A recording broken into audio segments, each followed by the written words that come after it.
How to use BMO InvestorLine Self-Directed at properly. Beginner mistakes that cost you. BMO InvestorLine Self-Directed gives you full control over your investments, but that freedom can be dangerous if you don't know what you're doing. Most beginners waste money on fees, poor trades, and missed opportunities. Here's how to use it properly. When you first open the app, don't rush to buy stocks. Take time to explore the BMO portfolio dashboard. It shows asset allocation, diversification, and performance trends.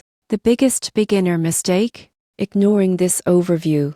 It's your financial map, helping you spot imbalances before they turn into losses. Next, understand the fee structure. BMO InvestorLine charges commissions per trade unless you're using it from their no-fee list. Many beginners unknowingly trade too often and lose profits to fees. Stick to a consistent, long-term strategy rather than chasing quick gains. Use BMO's research tools. They're powerful, but often overlooked. The screeners feature helps filter stocks and ETFs based on growth, dividends, or risk tolerance. Don't buy based on hype. Let data guide your decisions. Another common mistake is skipping the practice account. It's your chance to test strategies risk-free. Use it to learn order types like limit, stop, or trailing stop. They can protect your capital during volatile markets. Finally, use automatic reinvestment for dividends. This feature compounds your growth quietly in the background, building wealth faster over time. In short, success with BMO InvestorLine isn't about timing the market.